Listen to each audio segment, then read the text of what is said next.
Si Jesus miingon sa iyang mga tinunan, ayaw kahadlok gamay panon, kaya ang inyong amahan na himuot sa paghatag kaninyo sa gingharian. Ibalik niya ang tanan ninyong katigayunan o ihatag ang halin adto sa mga kabus. Pagsangkap kamo mga puntil nga dili madunot o tiguma ang inyong mga bahandi dito sa langit. Diin dili kayod sila mukunhod. Kay walay kawatan nga mapahilabot diini ni may anay nga makakutkot.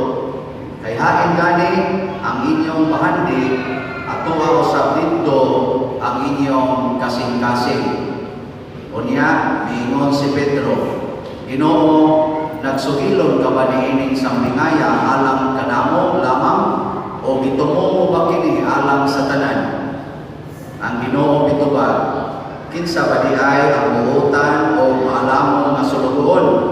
Siya ang tugyanan sa iyang agalon pagdumala sa panimalay o paghatag sa ubang mga sulugoon sa ilang pahat sa kalanon sa husto nga panahon. Bulahan kadtong sulugoon nga makapulagan sa iyang agalon nga nagtuman niini sa paghiuli niya. Sultihan ko kamo ang agalon maghimo ni adtong maong sulugoon nga tinugyanan sa tanan niyang katigayunan. Apan kung kadtong maong sulugoon moingon sa iyang kaugalingon, dugay pa moabot ang akong agalon. O kunya usugod siya pagpamunal sa kauban niyang mga sulugoon na lalaki o babae o magpalamig kaon o inom o magkukuhubog o kunya mahibalik ang agalon o sa niya kaadlaw na ang sulugoon wala magpaabot kaniya o sa panahon na wala niya hibaluin. Tagod-taguron siya sa iyang agalon o pahiagumon sa kidamatan sa ubang likoy nga sulugoon. Ang Ebanghelyo sa Ginoo. Thank you, God.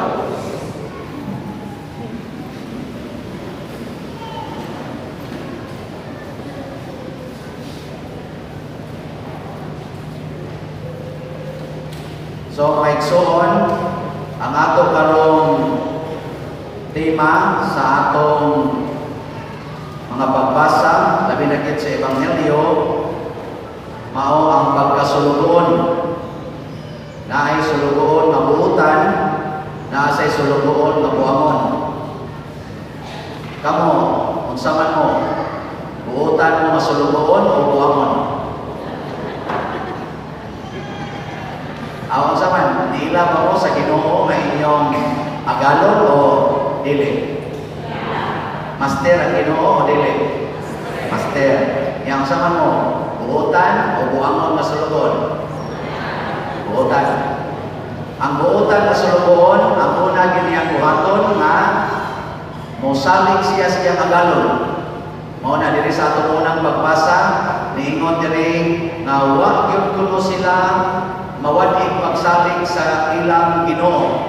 Hasta dun sa ilang mga kaaway, dili sila mo makigbatok kay dituo sila na ang Ginoo ra gyud mo imubaos sa ilang mga kaaway. So ang kanila yung mga buutan sulugoon, dili palaaway. Nya kamo, musta man mo? Wa mo ray kaaway. Dogo ra madayon mo. Dili mo buutan. Ikaduha, diri sa atong ikaduhang pagbasa, si Abraham mao ang simbolo sa buutan nga sulugoon. Unsa may iya? Magsigigit siyang sunod sa suhod sa iyang agalon. Pag-ingon yun sa Ginoo nga ihawa ang imong anak o sunuga o i-offer nako, sunod dayo sa Abraham. Wa yoy question. Sa diha kong iyanotag, luglugod si Isaac. Ang Ginoo ko'y nagkabuak o bugong, uy Abraham, ay sa gidayon. Imo magiday dayonon, yan ingon dayo sa Abraham, para na ko Lord, mas importante pa ka kaysa akong anak. Di ka mo karong maginikanan, kinsa may mas importante, ang Ginoo o ang inyong anak? Kung ang Ginoo gani, ihawa ng inyong anak.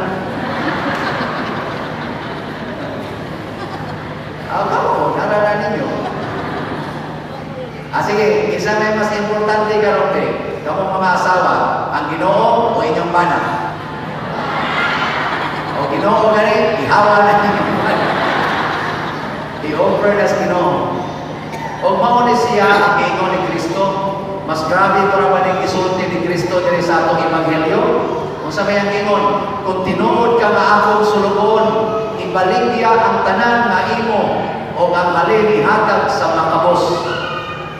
Kaya kamo, mo sunod mo ani? Mabuha mo sulugon ay nitotok na lang ako. Mo sunod mo ani, ibaligya ang tanan. Sige, ato lang ni Mosbon, nila nang ibaligya kay ako sa baligya kaysa sa mo palit no. Ako na lang Mosbon ang sugos Ginoo, pareha ra man gyapon eh. Kanang tanan nga sugos inyong bitaka o bulsa, ihog sa kolekta ang tanan. O ako na ang pag-iguan ng monasteryo sa mga kabos. Saan? O yun ba na? Hasta pare, magduda pag-imo. So sa may resulta may igsoon, kung kita mga muutang suluon, malipay ang atong kasing-kasing. Lipayon ta sa Ginoo, matod pa diri sa atong kanaganing unang pagbasa. Sa unang pagbasa, naglaom sila ang ilang kalipay tuas Ginoo. Si Abraham ang iyas ang kalipay tuasan sa gingharian sa Ginoo. Ya si Jesus ingon sa diri, madawat ninyo ang gingharian sa Dios. Tanawa kasing-kasing aning mata. Kana ba? Gunita na ba noon? Katong bata ba? Mo to'y kasing-kasing na malipayo. Nade na siya kwarta. Nana siya balay. Katong mo na siya balay. Tanawa, sige gagan-gagan. Malipayon kayo. Kamo, mga bungkag, ignaw. Tanawa, may naman na ligi-ligiyan na yung tupa, di balik. Atong naw. So muna, ibaligya ang tanan. Naikalipay ng igsoon, kung ang tao sa kabuutang sulugon sa Diyos, ang iyang kasing-kasing malipayon. Ang tao sa namanuol niya, malipayon sa nga naman, mushare man siya. Matod pa ni Kristo, ang buutang sulugon, iyang ipapapun-apun ang nadawat niya ang grasya ngadto sa iyang isig kasulugon. Muna, tanawa ko na lang inyong kinabuhi. Kumusta man? Malipayon ninyong kasing-kasing karon. Ito ba? Kumusta man? Ang inyong mga silingan, labi na ginang membro sa inyong balay, malipayon, tungkol ninyo. Pasal.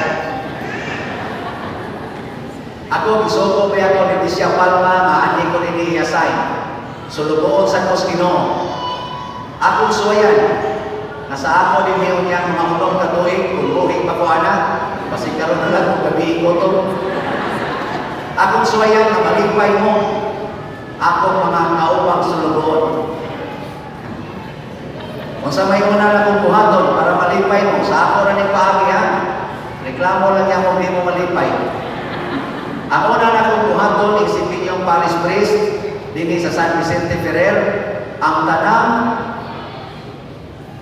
tanang sakramento dinhi sa maong parokya wa nay presyo.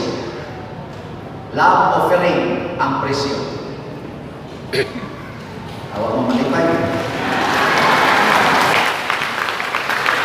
Mapunyan mo, pakasal, misa, blessing, sa dia, patay, pinatiyanan, sa dia. Basta sakramento, basta parokyano mo sa San Vicente Ferrer, liluan, wa na nay presyo, love offering. Unsa man yung love offering? Ay mo pagpagpagpag diya. Unsa man yung love offering? You give based on your love for God and for the church. Ang imong gugma sa Ginoo o ang gugma nimo sa simbahan o imong pasihan pilay imong ihatag. Kung ikaw mahigugma, unsa may imong ihatag? Ang labing gamay o ang labing dako? Wa nay pakpak. Kung ikay mo hatag, o sa may mo hatag, ang katong tuskig kayo, o kaling lunod kayo. Sige, yun na. Pamalandongin na ninyo. Muna, bahala na mo niya. Basta love offering. Kung sa may resulta, love offering, why magmahay, why magpagutgot, why masakitan. Tagaan mo sample, kasal panaglitan. Kung ang nagpakasal, ang iyang kwarta, 1,000. Yan, di asay nagpakasal, ang iyang kwarta, 100,000. Kung sa may kalainan sa ilang kasal, why kalainan? Pulos na ilang sakramento. Ang kalainan, pilay ilang gugba, ilang love offering para sa simbahan. Karing 100,000 iyang kwarta, posible nga iyang ihatag 20,000 para sa iyang kasal. Ang karisang 1,000 na iyang kwarta, posible nga iyang ihatag 20 pesos ra. Inikuli nila, kinsa may naguol. Ang pari mo. Huwag naguol nila. Kaya naman, mas mugma. Ang katong ihatag og 20,000, gaan man to niya, kaya naman siya 100,000. Ang katong sa ihatag og 20 pesos, di na siya to magilty, kaya mo sa to iyang makaya, kaya katong 1,000, iya mo itong kuhaan sa pliti in town, o sa ilang honeymoon sa iyang asawa. Di ba? Kuha ninyo? Huwag kayo masakitan. Pero kung moingon ko ang kasal kinahanglan 5,000. Ang katong dunay 100,000, musmail na to, moingon to sa pila, 5,000, chicken na. Tagal na niya. Mapapat, gamay na. Kung katong 1,000 rekorda, niya 5,000 ang bayad. Di kuha nga 4,000. Magsingit itong pangutod o magsingit itong ingon nga asang tagiduga nga ni 4,000 hingwartahas ng tagilaw. Yang sa may sugyot sa iyang asawa hunon, yang uyab, sa kumao na doon, di na lang ta pakasalo, puyo-puyo na lang ta, maura man ang tinunghangan, tungkang na ta na. Wala na mo na magpuyo-puyo, kaya pamutan mo ni mong anong galingiin mo, sa mahal kay bayan rin. Aking bayan mo kasal. Doon, ako inyong Paris Priest, wa na mo yung rason na di mo magpakasal. O di kayo mo magpakasal, wa mo biday mo.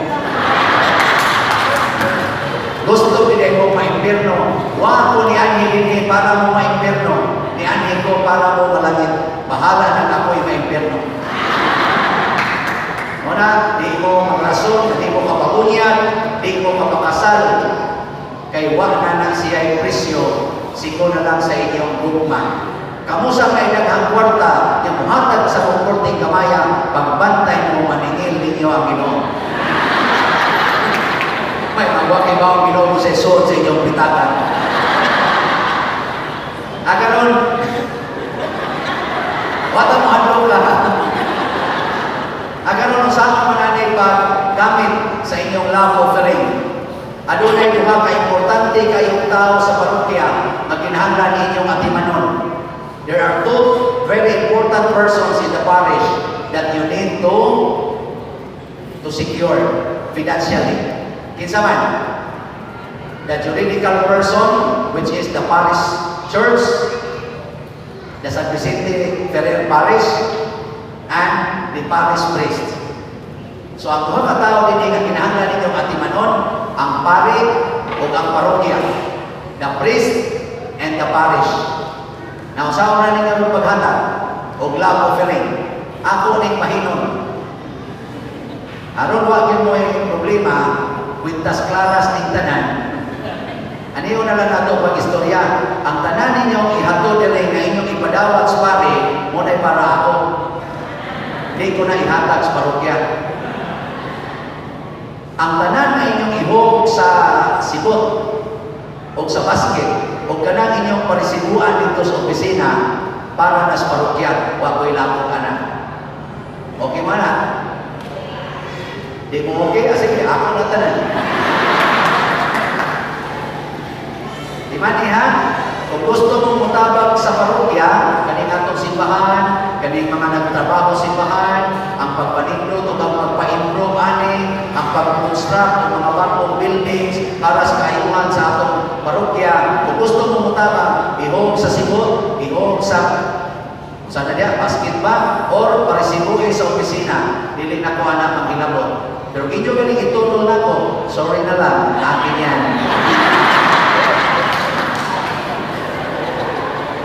Pero wala galing mo kagusto na ko, ayaw mo offer. Ayaw mo offer. Sa'yo na kaya na ko na ilog, nawa na mo mahigong man ako, din ako mo offer. Ana na na. Harap sunod na ko visa, luspad na kay kong now. Wala na hindi offer. Luspad na kay kong now. Hasta madre, luspad sa now. Dahil jawab na. Lahit ito sila, ako lahit sa ko. Kaya kisa may uhandula ng kwarta na inyong ihatag na ko. Siyempre, ako. Ay mo ka problema. Accountant ba ako? Kamaw mo uhandula na. Kisa may uhandula itong inyong ihog sa kolekta o itong ihatag sa opisina. Unang nagtukod na karoon ng Paris Finance Council. Mag-meeting mi umma together with the Paris Pastoral Council. Ukma sa alas 9 buntan. Amo na ning i-sit up, sila'y magpuput ana, o sila'y mag-distribute kung saan paggamit ana, alang sa kaayuhan sa atong parokya. Mangin mo malipay, sige manindo na lang. Nagatuwa ko sa Diyos Ama.